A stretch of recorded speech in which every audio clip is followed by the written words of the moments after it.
अस्सलाम वालेकुम नाजरीन। ड्रामा से बेलगाम की नेक्स्ट एपिसोड में आप देखेंगे ये शानी जो अपनी जिद मनवाने की खातिर रमशा को जानबूझकर अपनी बाइक से गिराता है, मगर ऐसे में उसका बच्चा सलामत रहा और उससे कुछ नहीं हुआ। अब जब कासिम साहब को ये खबर मिलती है कि रमशा का इस तरह से हादसा हुआ है तो वो फौरन अफनान के साथ रमशा के घर चले आते हैं, उसकी खुद तबीयत मालूम करते हैं। वो तो बहुत ज्यादा रमशा को लेकर परेशान थे, मगर रमशा के पास आए रमशा उन्हें तसल्ली देती है। मामू जान कुछ नहीं हुआ मुझे, आप क्यों परेशान हो रही हैं? तो शानी की वालदा भी तसल्ली देने लगी। अल्लाह ताला ने करम कर दिया, वरना जिस तरह से रमशा मोटर बाइक से गिरी थी और बेहोश हो गई थी, मैं तो डर गई थी। ये सुनकर अफनान तो हैरान हो गया कि शानी ने ऐसे ही कहा था मुझे। तो शानी कहता है हाँ डॉक्टर ने भी मना किया है बाइक के सफर से, लेकिन क्या करें हम मजबूर हैं। तभी शानी तंजिया मुस्कुराहट के साथ इस अफनान को देखता है कि जो मैंने कहा था वैसा कर दिखाया ना। कैसे फिर रमशा मोटर बाइक से गिर गई? मैंने कहा था अफनान को मुझे गाड़ी के पैसे दे दे, क्योंकि ये शानी 50 लाख की डिमांड इस अफनान से कर चुका है, वो भी इसे ब्लैकमेल करते हुए। आखिर अफनान मजबूर हो गया शानी को पैसे देने के लिए, उसे अपने ऑफिस बुलाया और 50 लाख का चेक लिख कर दे दिया।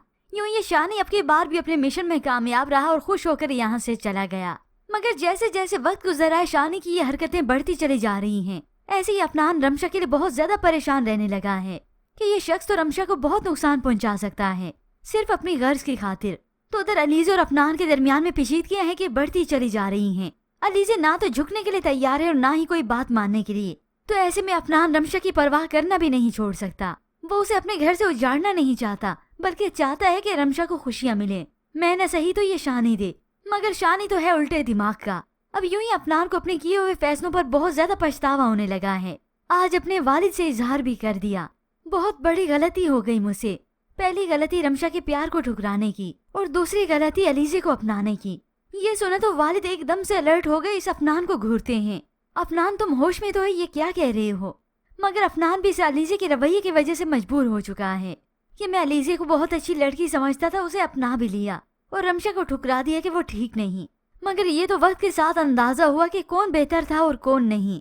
तो कासिम साहब ने अफनान को रोक दिया कि नाकाबिल तलाफी अगर गलतियां हैं तो बात करने का कोई फायदा नहीं। और बात जब मकाम की आई तो कासिम साहब ने फिर उसे रोक दिया। फिर यूं ही कुछ वक्त बीतने के बाद इस अलीज़े को फिर से दौरे पड़ गए। अफनान के बाद वो कासिम साहब को काटने को दौड़ती है, उन पर चिल्लाने लगी, क्यों मामू जान मैं सच कह रही हूँ ना, आज मेरी जिंदगी जो बर्बाद हुई उस सबके जिम्मेदार सिर्फ आप हैं। वालदा पहले तो बर्दाश्त करती रही, मगर अब अपनी बेटी को थप्पड़ रसीद करती हैं। कासिम साहब भी हैरान हो गए, अफशा ये क्या किया तुमने? मगर ये थप्पड़ तो इस अलीज़े को डिलीवर हो चुका था। अब ये वालदा सारा रवैया इसलिए रख रही हैं ये ना हो कि कासिम साहब से मेरा रिश्ता भी टूट जाए, यूँ हमें इस घर से निकलना न पड़े। अब ये अलीज़े को बहुत पहले समझाती तो आज ये नौबत भी ना आती। इस बेटी को शह देने वाली भी तो इसी की माँ ही थी ना। खैर अब जो मर्जी कर लें, अलीज़े और अफनान का रिश्ता अब निभने वाला नहीं, बल्कि बदगुमानी तो और जन्म लेती रहेंगी, बढ़ती रहेंगी। एक दिन जब अलीज़े अफनान को रमशा के साथ बाहर देख लेगी तब हैरान होगी, यूँ उसकी बदगुमानी बढ़ती चली जाएगी। और फिर एक दिन अफनान के पास ऑफिस में आकर उसका गिरबान पकड़ेगी, उससे बदतमीजी करेगी और तब अफनान की बर्दाश्त की हद खत्म होगी। तो व्यूअर्स होप से ये सीन्स आप आने वाले एक साथ में देखेंगे। पर व्यूअर्स आपके ख्याल में क्या कासिम साहब इस अलीज़े की हरकतों को जान पाएंगे? ये उन्हें कसूर अपने बेटे का ही सिर्फ लगेगा? इसके मुतालिक हमें अपनी कीमती राय का इजहार जरूर कीजिएगा। मज़ीद ड्रामा रिव्यूज के लिए आप देखते रहिए उर्दू रिव्यू।